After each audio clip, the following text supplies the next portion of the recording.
Hello, hello. Welcome into Out of Touch, our final single-digit episode. What a weird thing to celebrate. Episode number 9. Welcome in. I am John Alden. I can't believe a single one of you are actually tuning into a podcast that I do. Some of you may have listened to 9 episodes already, and props to you listening to all of this nonsense. And I'm just glad that you keep coming back. And I'm glad you come back to listen. I'm glad you keep coming back to listen to our friend Dustin Schutte as well, who is with me as always. No Mitchell Page right now. He'll be with us shortly, I believe. No promises, because he is a busy man. But you got John and Dustin right now.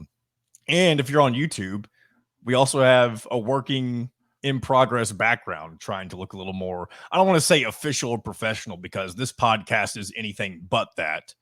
But, you know, just looking a little more, I don't know, what's the word, Dustin? Fancy?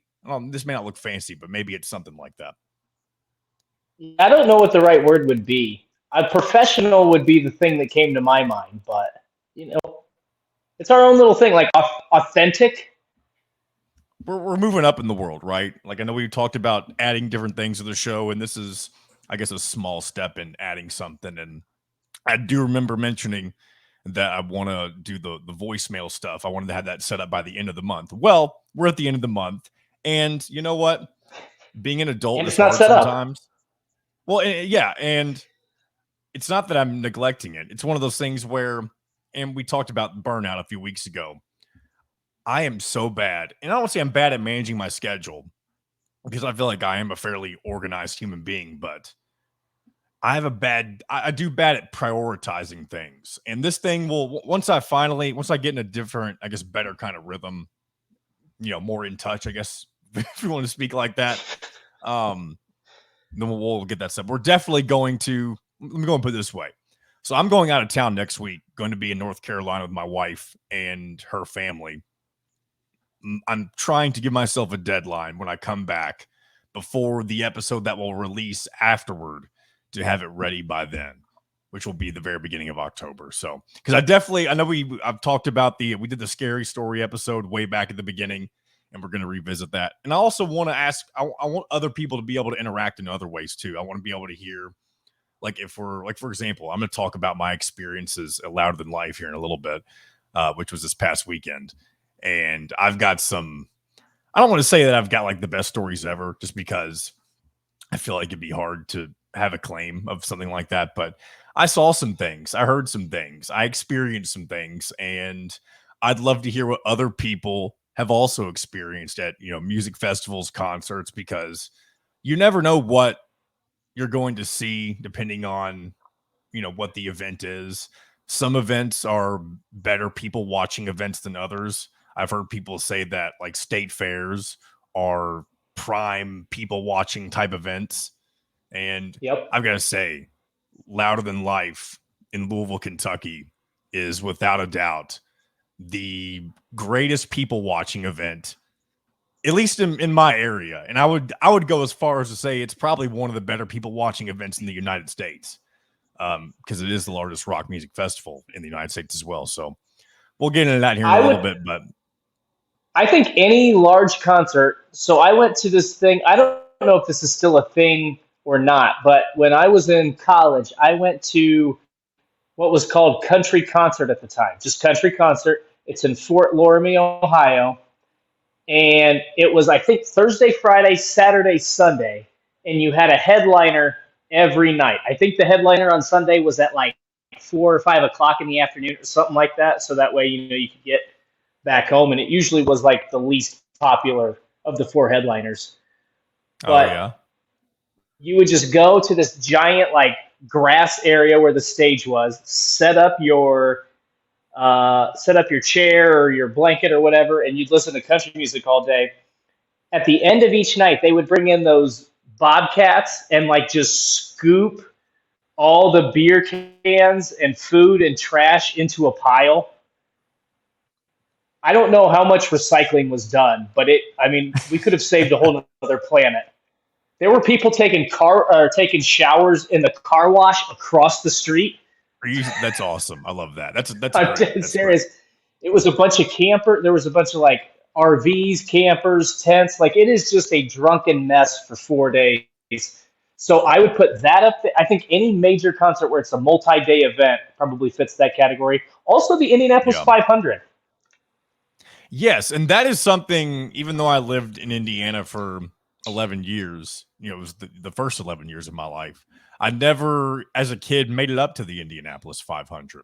Living in the southern portion of the state, there was always the Derby. That was the big deal in Yep. Louisville and the surrounding area. But the Indy 500 has always been one of the not only is it the largest physical stadium in all of the like across the entire globe, but the event itself draws I couldn't tell you how much, but I know it's a huge amount. It's I think 300 some thousand is usually how much it draws. Like I think it's either one in every 100 or one in every 1,000 people in America will be in Indianapolis for the Indy 500. Like it's an insane statistic when you actually think about it. One time I went and I saw this isn't funny, but I As I saw laugh. as I laughed, I saw a man fall down, got so drunk he fell down the bleachers by himself. The two friends he was with, one guy accused the other guy of pushing him down the bleachers, which did not happen.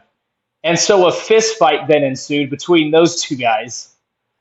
I mean, it is just like, it is the most insane thing. If you go to the Brickyard too, you get a little taste of that. Well, it's not the Brickyard anymore, but what used to be called the Brickyard 400. I mean, it is.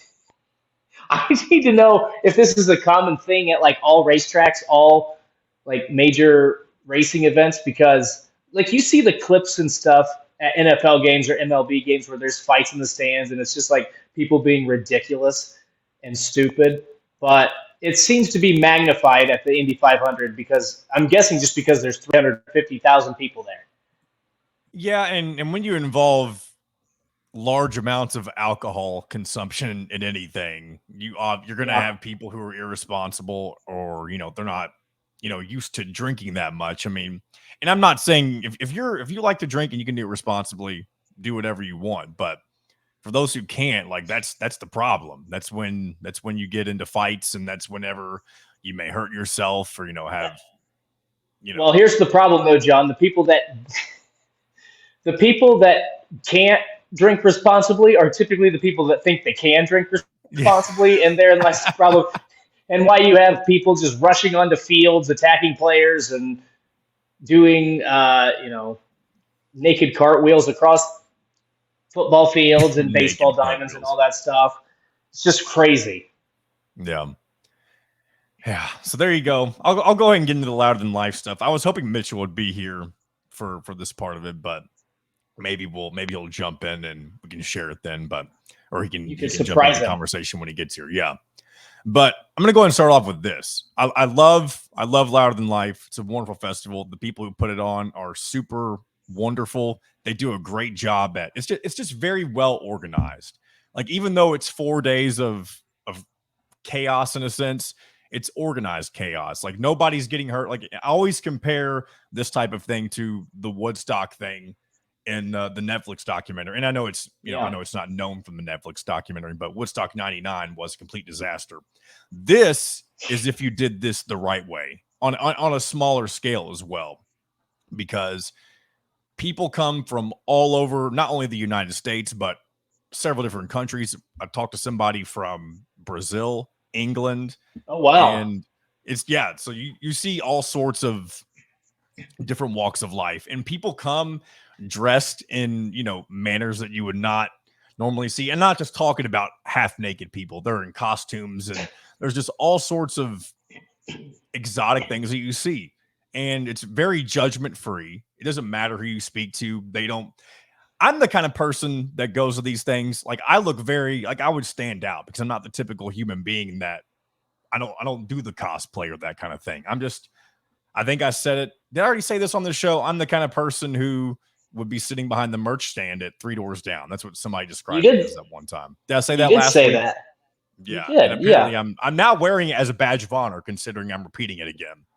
So, what, you gonna say something? Sorry, I saw your mouth. Your lips were No. quivering as if they were about ready to move. So I didn't want to. I didn't I want you to lose your I thought thought on about me. it's too late. I already lost it. So continue on. Maybe something you'll say will jog my memory. I have a problem this week about remembering anything. So Well, that's okay.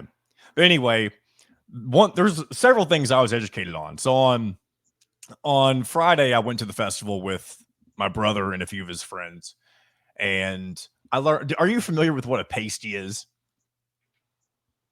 yes, John. So I wasn't.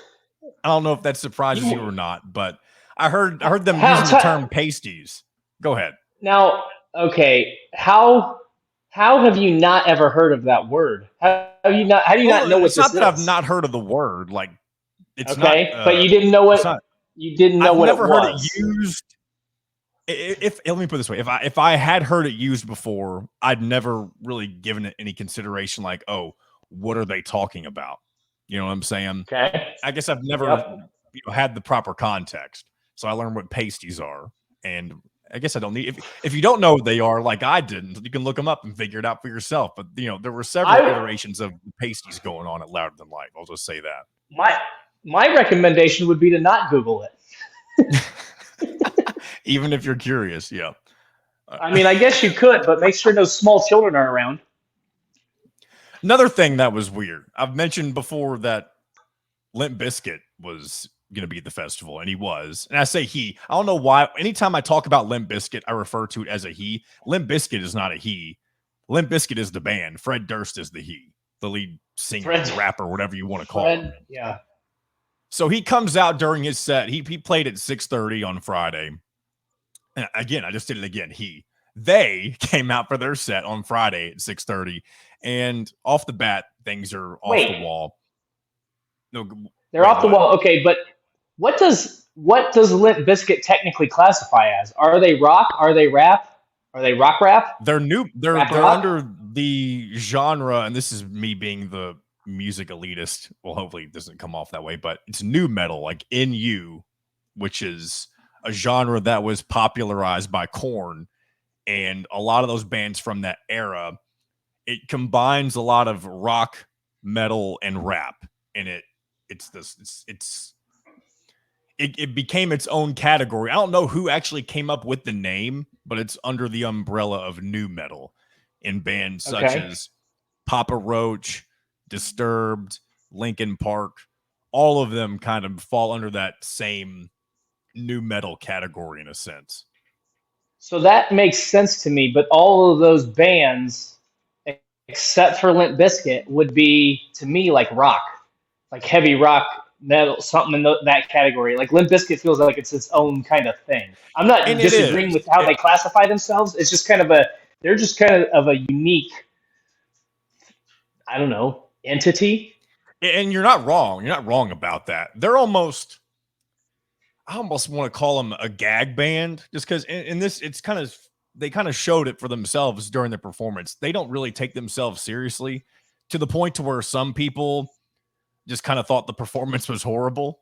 And I'll get into that in a minute, but Oh, he comes out and Fred Durst is wearing a, a blue hair wig. He's wearing a button up with a tie, and he's wearing these weird slippers. He looks like he's about to go to work, and then he's got this blue hair. He's just trying to look like, I don't know, an idiot or something. But he comes out. They begin their set, and then they realize that there's these two big video boards that are next to the stage, and he realizes that their performance is on camera, and it took him again. There's a lot of things I haven't really done a huge deep dive into, at least in what led to this, but he ended up saying like, we're not going to move any further with this until you turn the cameras off.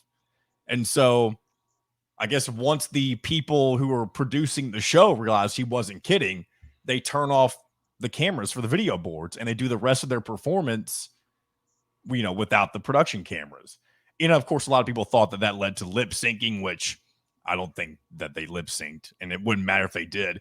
Their kind of music, you wouldn't think it would require lip sync. You mentioned earlier, Dustin, that Limp Bizkit is almost like I don't want to say it's not music, but it's in its own little category of the style of Right. rock that it is. It's just a lot of shouting, and it's a lot of people really don't like it. Here's the thing: I enjoy it just because it reminds me of childhood, and it's kind of weird just because it's its own weird little style.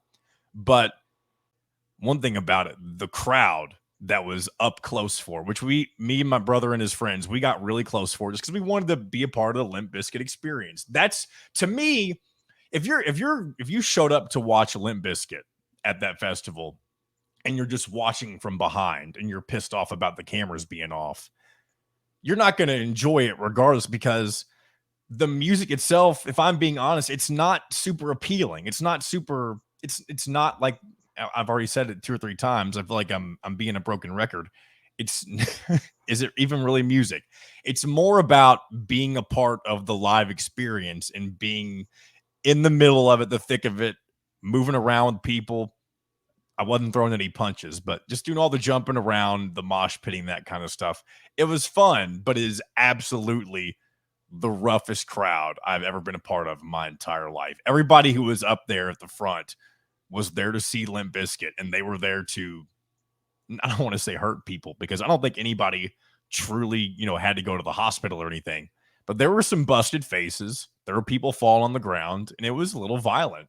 I can't lie about that, but it was an interesting thing to be a part of. I don't know if I would ever do it again, but I am glad that I got that I got to experience that specific performance, even though everybody else bitched about it. And that's just the way things go sometimes. That sounds like it would interest me 0%. I It, like if it's going like to you would never involve want to be a part of it, kind of thing. correct. I don't Yeah. think. First of all, I think I'm past the age where I want to go to a Limp Bizkit concert, or probably, really, honestly, any of those bands you mentioned, because I have no interest in mosh pitting or crowd surfing or suffering from any sort of injury that would come along with attending one of those events. And really, and I understand that from you because and maybe it has something to do with your age, maybe it doesn't. But Oh, you're yes, you're it not. does. Well, you're saying when you were in your mid-20s, you were into that kind of thing because I feel like you still wouldn't have been. No, I wasn't, but I would have, if I had a group of friends that were like, let's go to this concert, I would have said, okay, I'll go. But you just would have gone with Like, it. I wouldn't Okay. have done it on my own. I would have gone with it. Now, if I had a group of friends that were like, let's go, and be like, no, I'm going to stay at home on my couch and I'm going to watch TV or read a book or something. Yeah. You guys go get busted faces. I don't even know, like, what is the, now, what would you say the age range was of these people? Was it like people your age, younger? Because I feel like I can't imagine there are a ton of people that are your age or younger that are into Limp Bizkit. So I'm imagining people in my age category, like 35 to 45, which feels Honestly, awfully old. it's a very I would say it's a good mixture of I don't want to now there wasn't like 50 or 60-year-olds that I could see in the crowd or That whatever, would be but incredible. there was definitely I would say the range was just 20s and 30s and maybe a few 40s in there. That'd be my guess. And that's honestly the entire demographic of the festival in general, the generalized demographic. Um, but there's a lot of young people too. Younger people than you might imagine. And honestly, that's because the Limp Bizkit music appeals even though it's old and it's from the late 90s, people in their 30s, like you mentioned, like people like you, even if they were once into it, even though you weren't, like no one 35-year-olds who are married and have kids probably aren't wanting to go break stuff, they're not thinking about how it was one of those Well, days where they just want to wake well, up and everything is, you know how the rest of it goes, or you might. And if you don't, look that I up too. do. I didn't expect to talk this much Limp Bizkit so far. I did mention, Yeah, I did let know I was we going to get into the festival, but that was one of the we big can talking points, at least in the news anyway, just because a lot of people thought the performance was terrible. And maybe it was, but I'm not the most critical human being, if I'm being honest. I tend to just enjoy things for what they are. were you mosh pitting? Yeah, but I wasn't throwing fists. I'm not. So here, let me put it this way: my role in the pit area of the crowd was I would kind of stand on the outside of them, and then every once in a while just kind of go across. There are some people, they're in there the whole time. They're bumping in, they're throwing fists. And again, that was the very first time I'd ever been a part of a crowd that was, that rough. So I'm not sure if people genuinely are always trying to hurt each other in those things, or if they're just having fun and that's just their way and, a cathartic kind of experience. You know what I mean? No, because this makes I knew that zero was sense. coming. A mosh pit makes time. So, okay, I've never been a part of a mosh pit. Can you explain to me what it is and what the fun of it? Like, this sounds like 0% fun to me. There's different. It really depends on the type of group that you're listening to, because there's some that are a lot rougher than others, some that have a lot more people in them than others. But the And general idea seems to be pretty consistent in that I'm so just going to be the typical, rambunctious and throw body parts at whatever might be around me. yeah, I think whenever I'm enjoying it, I think it's just, first of all, you're just kind of it's an adrenaline rush. You're in the circle and you're kind of just, you have to be very aware of your surroundings for one, or else you're going to be the one that's hurt. And I think, I don't know how to explain what it is. Like, I never felt like my life or my body was threatened. You know what I mean? Like, I never thought somebody was going to hurt me, that kind of thing.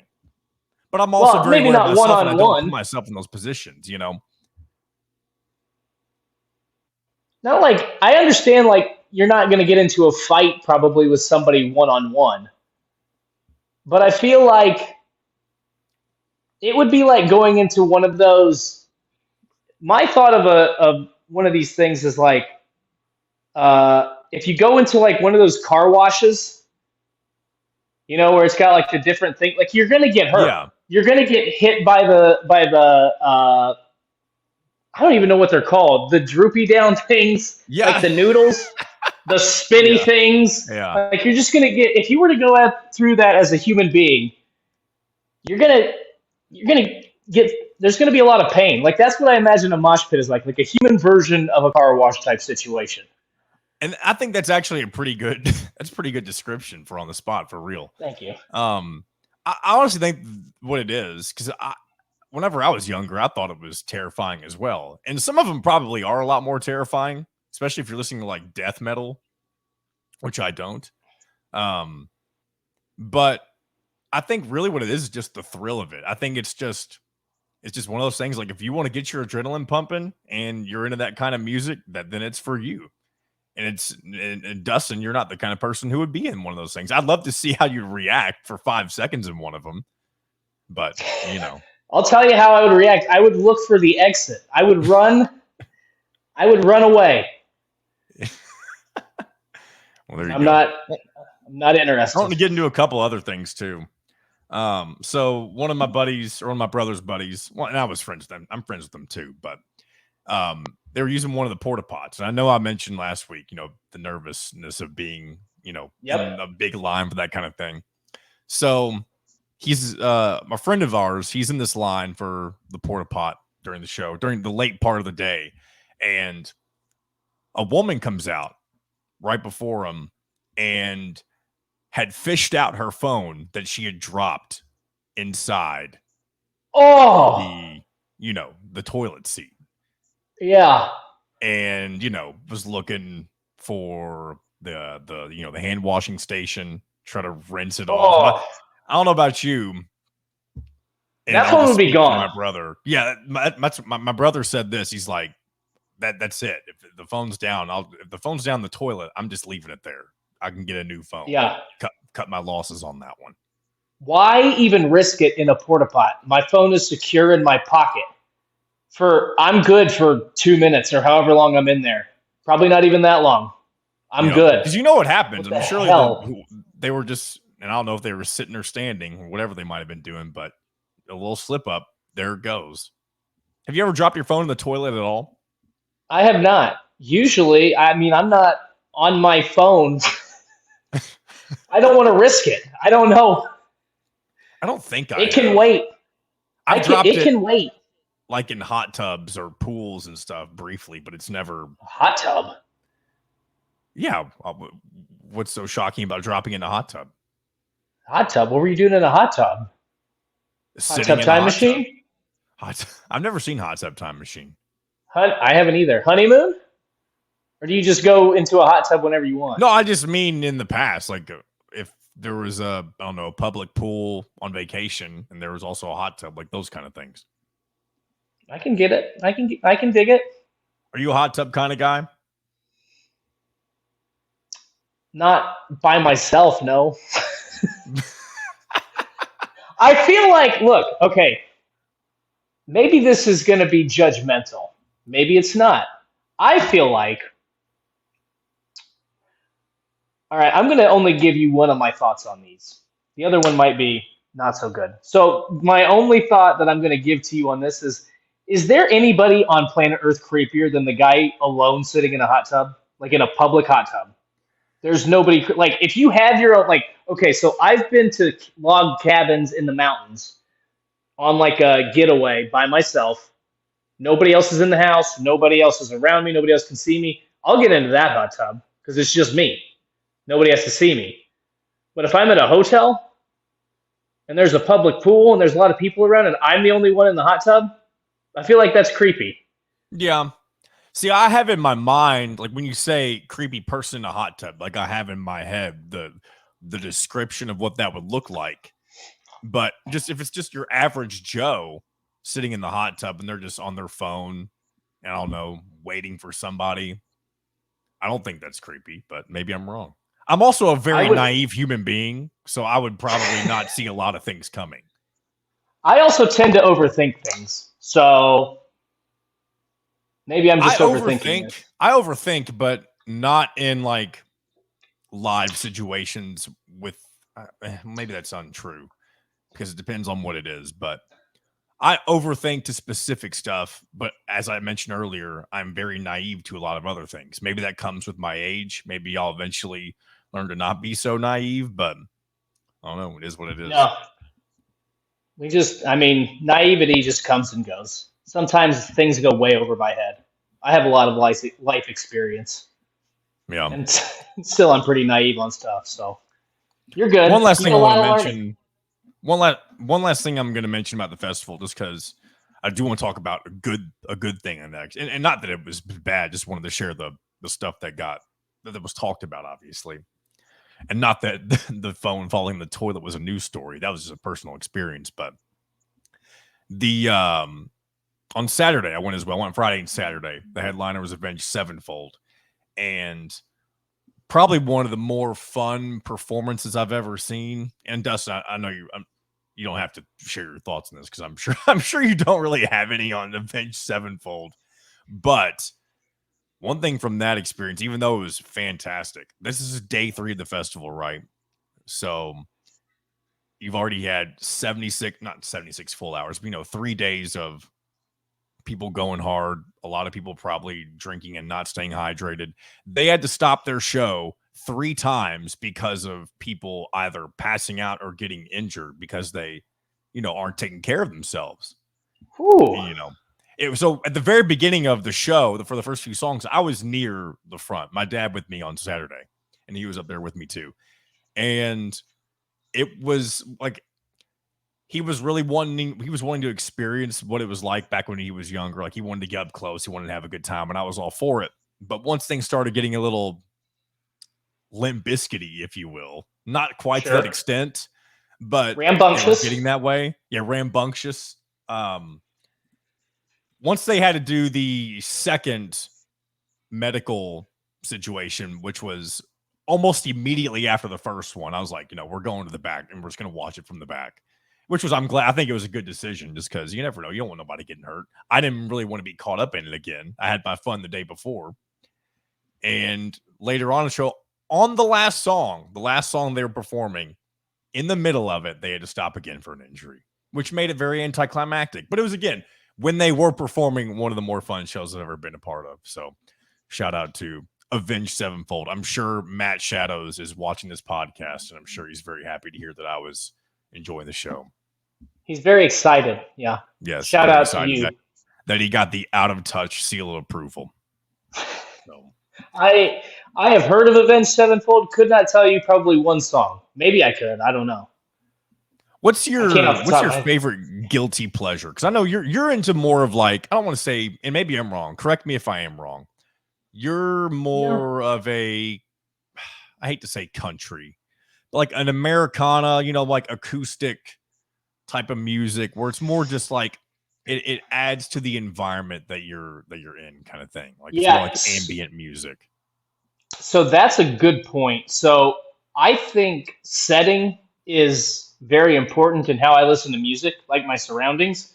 So I'll be the first. It's very weird. I will be the first to acknowledge it. So I listen to all kinds of music. So I will listen to things like Papa Roach and Corn and um, System of a Down, Tool. I've Oh, listened good to some. pull. Good I pull. I've listened to those. I listen to country music. I can tell you when I was in Georgia, I would sit out on my porch and listen to country music from the time I started working in the morning until I had my glass of whiskey in the evening. Right? Like I would just constantly listen to country music. I like 90s and early 2000s rock. I like 80s That pop is music. probably my favorite genre of rock is the late 90s, early 2000s. Like that Like grungy post grunge type style. I don't even think mine's more like soft rock, like Gin Blossoms, Duncan Sheik. Um, I just lost my train of thought on some of them. How do you feel about like Soundgarden? Matchbox 20, Soundgarden. Give me a song that they've sung. That's Chris Cornell, Black Hole Sun. I would You don't know probably Black know it Hole if I heard a Sun? song. You would know No, it if you heard it. About Spoon Man. You heard not the band Spoon Man, but the song from no. Soundgarden, Spoon Man. Yeah, I think Smashing you're right. Pumpkins. Okay, yeah. So yeah, you're more of, it's not quite grunge like I was thinking. You are into more just like the No, softer type stuff. yeah, but then I'll listen to hip hop, rap. I'll listen to all kinds of stuff. I just like good music, but like the heavy metal stuff, like the heavy metal, where it just sounds like machinery. To me, I can't get into it. Or like this, I don't know what Machinery. else, like the screamo stuff, where it's just like Yeah, constant screaming's where yelling. I draw the line. If the entire song is guttural vocals or just harsh noises, I can't get down with that. Now I can deal with what they call metalcore, which is kind of a blend of clean and harsh singing. But that's kind of where I draw the line on metal and that kind of stuff. But See, my and here, lane, so here's, oh, go ahead. okay, I was gonna say before. Why don't you tell? Okay, you tell me your lane here first, and then I'm gonna have a follow up question to it. My lane, honestly, I'll listen to anything.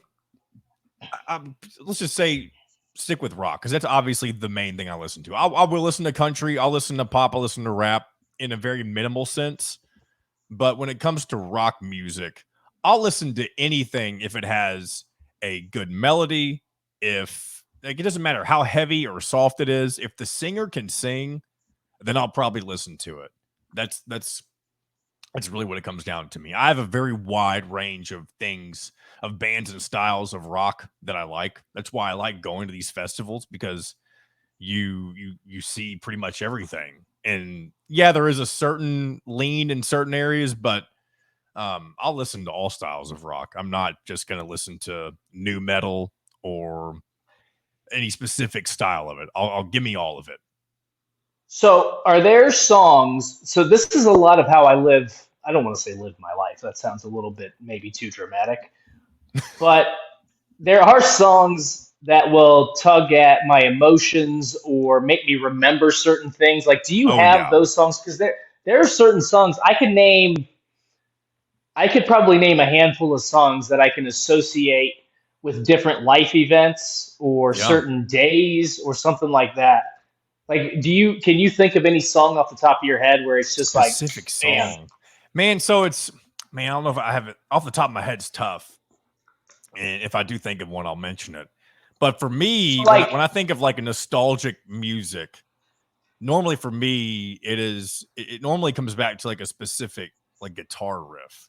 Um, okay, and this is a weird. This probably isn't a good example, but it's what came into my head because this isn't an old song by any stretch of the imagination. But there's a song by one of my favorite bands. The song's called "Fable of the Silent Sun" by Alter Bridge, and the opening instrumental to that song is I don't want to sound dramatic when I say like it's one of the most. It puts my mind. You mentioned emotions. It puts me back. It reminds me of, I guess, the style of rock and roll that I listened to when I was a kid. Because even though it's a Sure. newer song, that specific riff brings me back to, when I was younger, living in Southern Indiana. It reminds me of just being outside, um, whether it be riding a bike, which when I lived in Southern Indiana, we lived in a neighborhood that it was one of the best biking neighborhoods I feel like you could ever think of. And I know you're a big hiker. I don't know how much you do about biking. And I'm honestly not a big biker anymore. I just did a lot when I was a kid. But me and my friends back when I lived in Jeffersonville, we used to just ride all the time because there was a lot of hills. It was a very scenic type of neighborhood to live in. And it wasn't like a rich neighborhood, and it wasn't a poor neighborhood either. It was just your typical suburban neighborhood with, a lot of good places to, roam around and, I guess, be Yeah. adventurous, if you will. That might be a little dramatic, but that's what you think you're doing as a kid when you're exploring your neighborhood. You think you're going out and being risky, trying to discover things and, I don't want to say get into trouble because I really wasn't a troublemaker, but I sometimes pretty you go much out places. I stopped pretty much riding bikes after I flipped over the handlebars and Oof. had to go to school with like my arm wasn't broken, but it had to be in a sling for like a week or two. I had a busted up face, scrapes all up and down my leg. People were laughing at me. It was great, great time for me in Ugh. eighth grade. Um, but so I'll give you a few examples. So hopefully I don't get in trouble for saying some of these, but so one of them is "Barely Breathing" by Duncan Sheik. You know that song? Because I am What? barely breathing, I can't find the air. Don't know who I'm kidding, imagining you care. I was just seeing how far you would go. I don't know if I'm sure if I heard the real version, I might recognize it, but I'm not Oh, too sure. that's a blow. Okay, Sorry that so I that made you go song was through that just to not give you yes, I've heard that before. not so that song played on my school bus all the time. So when I hear that song, I think about myself like on a sunny spring or fall day getting off the bus. I had a basketball hoop growing up and going out and shooting hoops. That would be like what I would do. If it was a nice day, I'd go outside and I'd shoot hoops when I Wow. was in elementary school, getting off the school bus. So anytime I hear that song, it transports me back to like third or fourth grade, right? Every I time I love hear that. that song. So that's one of them. Another one is um, I this is a sad one, and then I'll make up for it with a good one at the end. So I remember this is a very weird one. Enrique Iglesias, "I Can Be Your Oh. Hero." I'm familiar with Enrique Iglesias, but I don't know if I'm familiar with that song specifically. Okay, well, I'm not singing that one. The reason I remember that one is because, and I remember this very vividly, and this song doesn't really play anymore, so I don't hear it. The reason I remember this one is because my dad picked me up from a high school football game, and we drove home. That song was playing on the radio, and we went home, and that's when my parents told me and my brother that they were getting divorced. Oh man. So anytime I hear that, it takes me back to that night. So that's two. All right. So then there's a third one. We'll end this on a positive note, John. I promise. And Oh, hopefully I I don't get in love trouble this for though. saying this. I can talk music all day. I don't know how much the listeners enjoy the music talk, but Uh, feel they free they've to let already us know. they've already tuned out. This is just you and me now. So then the last one is "It Had to Be You" by Harry Connick Jr., which is it's probably there's probably an earlier version, but it's from the movie When Harry Met Sally. Hmm. Do you even know that movie? I mean, I know it, but I haven't seen it. You haven't seen it. Okay. So anyway, that song was playing, and before Abby and I were talking about that movie, the same night I asked for her phone number. Oh, And so anytime I hear that song, I think of that night. So I end that on a positive note. So hopefully she doesn't get mad for me saying that. But so those are three things. But that's just an example of like a lot of times my mind, and those are the three examples I can think of off the top of my head because they're the most prominent. But anytime, like I listen to a certain song, it will transport me to a certain place or a time. sometimes it's just like, oh, this was popular in high school. This was popular in college. Yeah. This was, when I was working as a play-by-play broadcaster or something like that. It kind of takes me back to that era. But that's what I love about music. Like it can, even the weirdest songs can make you feel something. Yeah. And it's interesting for me because you have a lot more specific examples than I do. And maybe I would have more if I thought about it. But I listen to a lot of newer, more modern stuff, at least when it comes to rock. I also listen to the old stuff too. A good variety of both, I would say. But for me, it's more about the style that brings me back to certain times because a lot of, especially in rock, I'm sure it's like this in other genres too, but with rock, a lot of the different styles are associated with certain eras. Like whereas new metal is the mid to late 90s, grunge and post Hmm. grunge, late 90s into the early 2000s. Um, and then the metalcore kind of shoved into the mid 2000s as well, into kind of now.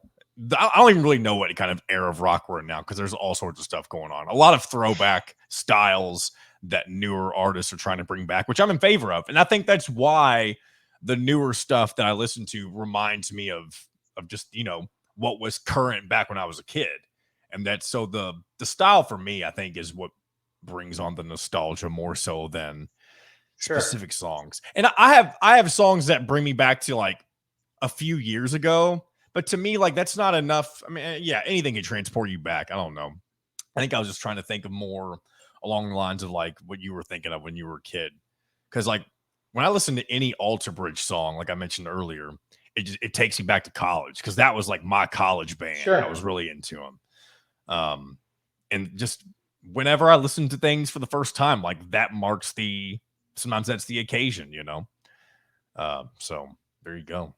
A lot of music talk today. I'm always in favor of that. It was all music talk. See, because I know Mitchell, I know he's not into the rock stuff. I'm sure he would have had some questions, I'm sure, or thoughts about things that I mentioned with the festival as well. But I remember he said he was a big rap guy. He said he was listening to Yeah. was he a big Lil Wayne guy? I remember he mentioned it briefly Lil last week. Wayne. Yeah, he did mention Lil Wayne. He's a big Lil Wayne fan. He probably mentioned some other guys, but I have no idea who he mentioned. I don't. Actually, I I need can't to think that embarrass far back. myself for a moment. I did go through in middle school. This is why middle school is the worst. When you're a kid and you're in grade 6 through 8, you think you are a different human being. I'm convinced of that. So Correct. whenever I was in middle school, and maybe this is, I don't really know for sure what the influence of this was or the cause of it or anything, but everybody was into rap music. Everybody was into Lil Wayne, Drake. I really loved the rapper B.O.B., which he's kind of turned into a bit of a weirdo since then, which I still like. I still listen to some of the songs I used to listen to. But anyway, so I was so into, also, I was also very into Eminem. Let me put that out there because it may have context to this. But I was convinced, I was convinced that, and I don't remember what grade of middle school this was in, but I had convinced myself that me, John William Alden III, was going to be the next big thing in white rap music. And Jesus Christ, what the hell was wrong with me? Like there was a whole point over No. one Oh, summer. Let me finish this. There was yeah. one summer. I remember I was down in Florida visiting some cousins, and I found an instrumental on YouTube that I was like, I'm gonna write a song and then I'm gonna perform it at like the next middle school birthday party that I go to. And I sat there and was writing the dumbest crap that any seventh or eighth grader could ever come up with. Um, I don't even remember what I used to call it. I never performed it. Thank God. Thank God I never did this. But I was ready. I had written this thing, and obviously I'm too stupid to know that like I couldn't legally use that beat if I ever wanted to make a song. But I was so convinced. I was like, this is gonna be the beginning of me being the next Eminem. And thank God I'm not trying to be the next Eminem right now because who knows what the hell I'd be doing with my life. You probably wouldn't be on this out of touch pod. Maybe you would. I don't know. So first of all, I have friends who are junior high teachers. I can promise you that whatever you wrote is not the dumbest thing a junior high student has written. I have read plenty of things that they have shared with me. Probably not supposed to do that, but they have. And yeah, I've read a lot of dumb stuff, and I'm sure we've all at that age. The other thing that's funny that you say that is it is when you like reflect back and like, God, what the hell was I thinking? That is everybody in junior high. Like I remember going between like, yes, I want to be a professional athlete and I want to be a stand-up comedian. I'm not that funny. I don't tell stories very well. Like that, and I'm 5'8" and can do nothing. So I don't know First of how I all, I was do going to think tell you're good this. at telling stories. I think you're pretty good. I'm not just licking your chain to bring that back, but Yeah, see, the I mean, real one's look at going me. to know. I'm laughing at my own stupid joke right now. Like that's one of the dumbest things that I do too. Like maybe I do say something funny, but I ruin it by laughing at it. So I Well, I'm mean, glad that you think this is a first for me. I don't think people think I tell good stories, so this is a this is the first. I don't think many people think that. Like you and I, probably specifically, we're both very self-deprecating people, and I'm sure that's Yes, not healthy. And that's just the way it's things not are sometimes. But correct. yeah, we're all good at things. I think sometimes we hold ourselves to standards that aren't achievable. So anyway, back to what you were saying about the problems with Well, junior high. I just think that everybody at that age is so dumb and has unrealistic. Like, can you?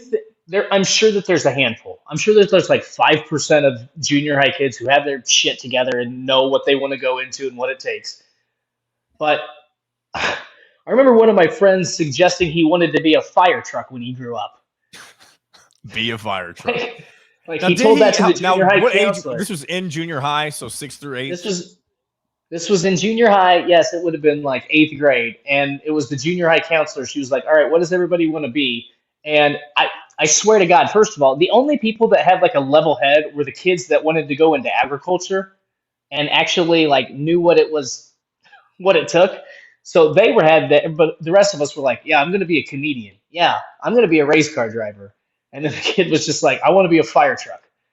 So like, I mean, obviously he was not Man, serious. That's, that's just the mindset of junior high kids. yeah. Forgot to mention this too. I had my own rap name, Dustin. What do you think it was? Think about a seventh or eighth grade John. What would he have named himself? This is. It's Can very I get a few? generic. Here's here. Okay, I'm going to ask for some hints here. Let's see. Three hints. Did it have anything to do with your name? Yes, my name was involved. My real name was in some way, shape, or form involved. Yes. Okay. Di was an animal involved? No, no animals. Was let's see. Was any sort of slang involved? No, I'll just go ahead and reveal. It was so Okay. I mentioned earlier my full name, John William Alden III. So I called I myself was going to say J3. John. That's not bad. Maybe you should go by that now. No, I'm not doing J3, that. No. J Willie 3, or J Dub 3. J Willie 3. I Maybe like somebody it. else. That's not Maybe bad. someone else thought of that. J3 with Well, a you know little what? headband, Sixth bandana. through eighth grade John would appreciate the compliment, but now all it does is Hey, bring me back to that horrible time. hey, nine freshman through senior high school Dustin used to wear like the handkerchief bandana things. Oh yeah, that was now you're. I was gonna say that maybe that seems like that would I'm, be people older than you would have been doing that. Maybe I'm wrong. I thought that was uh, an older well, era I mean, thing. in 2000s, which is when I graduated high school, it was Okay, pretty popular throughout. But yeah, it was like the red and blue bandanas, and I would either tie it around or I'd do the Andre Agassi, where it went over your hair. you look like a pirate Yes, yeah, without an eye yes. patch. I don't know why Andre Agassi and not a pirate came to my head, but that is a pirate is a better description. Or I would just do the tie it around the head. There you go, That with man. the holes in your jeans and everything. Yeah, 2000s baby setting the trend. holes in the jeans was a thing for my era, and Hmm. I don't think I ever. I was the kind of person who always wanted to go against the trends. I was never a trendy person, but like my trend was just not following the trend. So anyway, two more quick things, and I don't want to spend too much time on these, but I do want to mention them just because at least one of them will be irrelevant next week, more than likely. Kevin James and not Kevin James. I just mixed two of my topics together. Taylor Swift and Travis Kelce. That stuff's ridiculous, right? And all the media attention it's getting. Correct. It is ridiculous. Here's the thing, though. So there is a valuable lesson to be learned here. Again, I'm going to speak to my own experience. Travis Kelce shot his shot. So shoot your shot. Shoot your shot, guys. It's worked out for half of us on this podcast currently. Also, be respectful if you're going to do it. Don't be a weird, creepy dude. But here's the other thing, too, that drives me nuts. There is such thing as overcoverage with that, but here's the problem. You ready for this? This is a harsh truth, John. I'm ready for it. Do you know why it gets overcovered? Just be my first guess would just be that she's legitimately the biggest pop culture icon on planet Earth. Correct. That is correct. But this is why sports networks are overcovering it, because people click on the stories and read them. So if you don't want the coverage, quit clicking on the story and reading it. It's not all. I speak from somebody who's had to write some of these stories who does not want to write these stories. Man. But the problem is that it is the most popular news story. So if you don't like the stuff, don't click on it. Don't read it. Please. It helps both of us. To be fair, I'll go say I'm off my soapbox. I haven't, but I've heard enough about it that I just have my own thoughts in general. That's not directed at you. That is directed at people who complain about it yet still read about it. Yeah. It's something, and the amount of, I guess if there's one person who's benefiting from any of it, it's Travis Kelce. The sales of his jerseys and all of his merchandise have gone up by like 400%, which I saw maybe that. It's good for him now, but if things don't work out, obviously the entire Swiftie army will, they'll have their way with him. They'll take all the jerseys that they're buying and throw them into a bonfire. He'll be public enemy number one. It is going to be interesting to see how this unfolds. Like, I'm not a fan of the over coverage of it either, but at the same time, like, it's just crazy. It's just nuts. Yes, it is. Oh, well, one last thing. Maybe we can talk about this next time a little bit too, just because I don't really know. What I'm going to do here. Have you seen the Kevin James memes that are all over the place right now? Yes, but I don't know why. I don't know what the hell they mean. I don't know at all what they mean. I don't either. Well, there you go. Maybe we'll answer that question on the next podcast. We can figure it out. I was just like on Twitter over the weekend. I don't know when it started, but I just saw, like, I was scrolling through Twitter and all I saw were Kevin James memes, and I'm like, I don't understand what's happening here. I don't know if there's a joke I missed. Yeah, I'll have to. I guess again. Maybe we're both just out of touch with Twitter or X or whatever that people are calling it now. And yeah, there you go. Send us in through YouTube comments, through Twitter, whatever medium of choice you like to use. Tell me, and this is not just me baiting you in a comment, because this is something that genuinely interests me. Tell me a song, because I love this part of the discussion we had today. Tell us a song that takes you back to a specific time in your life, and maybe I'll check it out. Yeah. Whenever I get off here with Dustin, I want to hear it. I think it was Gym Blossoms you were talking about earlier. What was the first song you mentioned that brought you back to a specific time? The first song was Duncan Sheik's "Barely Breathing." Duncan Sheik, yeah. I want to hear because I was curious what he was talking about with that. Let us know what that is. Also, I want to hear your festival stories. If you've ever been to a festival and you have something interesting you want to tell us about, because I know that there's things that I haven't even mentioned that I could talk about maybe another time, but I don't want to keep harping on the louder than life thing like I have the past couple of weeks. I'm going to move on from that.